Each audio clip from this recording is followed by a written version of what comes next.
Hi friends, இன்றைக்கி நம்மளோட சேனலில் என்ன வீடியோ பார்க்க போகிறோம் அப்படின்னா, மட்டன் குழம்பு டேஸ்ட்டில் காளான் குழம்பு எப்படி வைக்கலாங்கிறதான் பார்க்க போகிறோம்.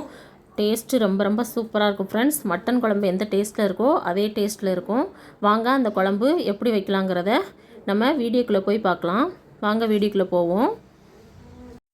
ஓகே ஃப்ரெண்ட்ஸ், நம்ம காளான் குழம்பு செய்கிறதுக்கு முதல்ல பாத்திரத்தை அடுப்பில் வச்சுக்கலாம். அடுப்பை ஆன் பண்ணியாச்சு.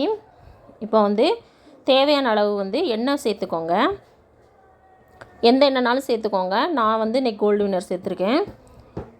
எண்ணெய் நல்லா சூடாகட்டும். அதுக்கப்புறமா நம்ம கடுகு சேர்க்கலாம். இப்போ எண்ணெய் நல்லா சூடாயிட்டு இப்போ 1 ஸ்பூன் அளவுக்கு கடுகு உளுந்தம் பருப்பு சேர்த்துக்கோங்க. கடுகு நல்லா பொரியட்டும். அதுக்கப்புறமா நம்ம ஒரு பட்டை, அதுக்கப்புறமா கொஞ்சோண்டு சோம்பு, பெருஞ்சீரகம் சொல்லுவாங்கள்ல, அது சேர்த்துக்கோங்க. 1/2 ஸ்பூன் அளவுக்கு அது சேர்த்தா போதும். ஒரே ஒரு பிரியாணி இலை. இதெல்லாம் சேர்ந்து நல்லா பொரியட்டும். அதுக்கப்புறமா நம்ம வெங்காயம் சேர்க்க போகிறோம். நீங்கள் பெரிய வெங்காயம் இருந்தால் தாராளமாக சேர்த்துக்கோங்க. நான் இன்றைக்கி சின்ன வெங்காயம்தான், ஒரு 15 சின்ன வெங்காயத்தை இந்த மாதிரி கட் பண்ணி வச்சுருக்கேன். அதை இதோட சேர்த்துக்கலாம். சேர்த்து நல்லா கிளறி விடுங்க. இப்போ வெங்காயம் நல்லா வதங்கணும். எண்ணெயிலே நல்லா வதங்கினதுக்கப்புறமா நம்ம தக்காளி சேர்த்துக்கலாம். இப்போ இதனோட கூட நான் 2 பச்சை மிளகாவை இந்த மாதிரி கட் பண்ணி வச்சுருக்கேன். அதை இதோட சேர்த்துக்கலாம்.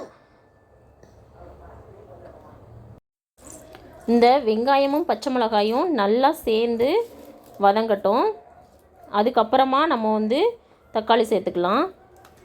பாருங்கள், வெங்காயம் இந்த அளவுக்கு வதங்கிருச்சு. இப்போ ஒரு மீடியம் சைஸ் தக்காளியை நான் இந்த மாதிரி பொடி பொடியாக கட் பண்ணி வச்சுருக்கேன். இதையும் இதோட சேர்த்துக்கலாம். சேர்த்துட்டு நல்லா கிளறி விடுங்க. இப்போ இந்த வெங்காயம், பச்சை மிளகா, தக்காளி எல்லாமே சேர்ந்து நல்லா வதங்கட்டும். இப்போ வெங்காயம், தக்காளி, பச்சை மிளகா சேர்ந்து எல்லாம் நல்லா இந்தளவுக்கு வதங்கியிருக்கு. இப்போது இதில் என்ன சேர்க்க போகிறோன்னா, ஒரு கொத்தளவுக்கு கருவேப்பிலை இதோட சேர்க்க போகிறோம். சேர்த்து நல்லா கிளறி விடுங்க. இந்த கருவேப்பிலை நல்லா எண்ணெயில் பொரியட்டும். சேர்த்து கிளறி விட்டுட்டு இப்போது 1 ஸ்பூன் அளவுக்கு நான் இஞ்சி பூண்டு பேஸ்ட்டு சேர்த்துருக்கேன். நான் வீட்டில் ஏற்கனவே அரைச்சி வச்சுருந்தேன், அதுதான் சேர்த்துருக்கேன். இதையும் சேர்த்து இஞ்சி பூண்டு பச்சை வாசனை போகிற அளவுக்கு நல்லா வதங்கட்டும்.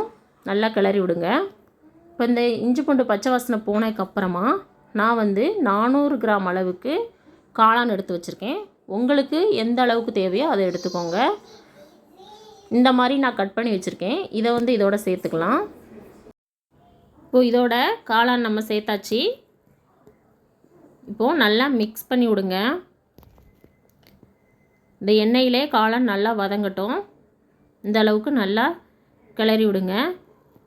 இப்போது இதோட 1 ஸ்பூன் அளவுக்கு கல்லுப்பு சேர்க்க போகிறேன். நீங்கள் எந்த அளவுக்கு காளான் சேர்க்கிங்களோ அந்ததுக்கு ஏற்றாப்புல நீங்கள் உப்பு சேர்த்துக்கோங்க.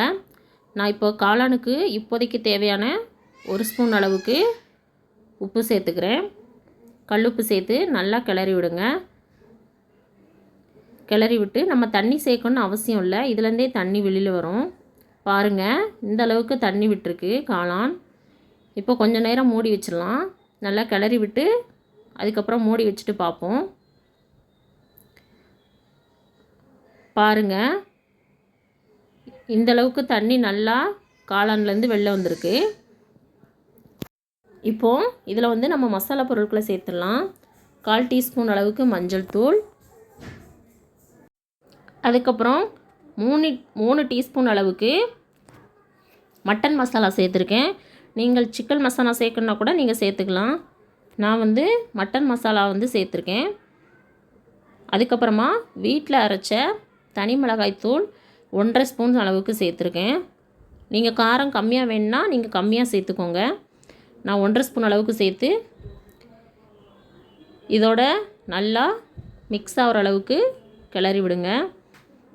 இந்த மசாலா எல்லாம் சேர்ந்து நல்லா இப்போ வதங்கட்டும். இப்போ எண்ணெய் பிரிஞ்சு வர்ற அளவுக்கு இப்போ கொஞ்ச நேரம் மூடி வச்சுட்டு அப்புறமா நம்ம எடுத்து பார்ப்போம். பாருங்கள் ஃப்ரெண்ட்ஸ், இந்த அளவுக்கு எண்ணெய் நல்லா பிரிஞ்சு வந்திருக்கு. இப்போ இதோட நான் வந்து நான் தேங்காய் ஒரு சில அளவுக்கு எடுத்து மிக்ஸி ஜாரில் சேர்த்து நல்லா அரைச்சி எடுத்துகிட்டு வந்து இதோட சேர்த்துருக்கேன். உங்களுக்கு எந்த அளவுக்கு தேங்காய் தேவையோ அந்த அளவுக்கு நீங்கள் சேர்த்துக்கோங்க. மிக்ஸி ஜாரை கழுவி இதோட அந்த தண்ணியை இதோட சேர்த்துக்கலாம். இப்போது குழம்ப நல்லா கிளறி விடுங்க. கிளறி விட்டு இப்போ குழம்புக்கு தேவையான தண்ணி இதோட சேர்க்க போகிறோம். நான் 1.5 டம்ளர் அளவுக்கு தண்ணி சேர்த்துருக்கேன். உங்களுக்கு எந்த அளவுக்கு தண்ணி தேவையோ குழம்புக்கு அந்தளவுக்கு சேர்த்துக்கோங்க. நல்லா கிளறி விடுங்க. இப்போது உப்பு செக் பண்ணி பார்த்துக்கோங்க ஃப்ரெண்ட்ஸ்.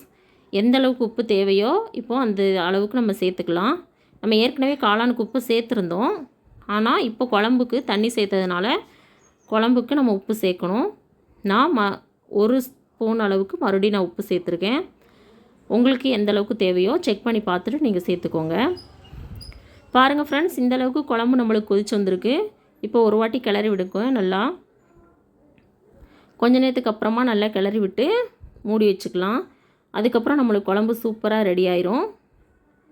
கொஞ்ச நேரம் மூடி வைங்க. பார்த்தீங்களா ஃப்ரெண்ட்ஸ், இந்த அளவுக்கு குழம்பு நம்மளுக்கு சூப்பராக ரெடி ஆயிருக்கு. இப்போ நல்லா கலந்து விட்டுட்டு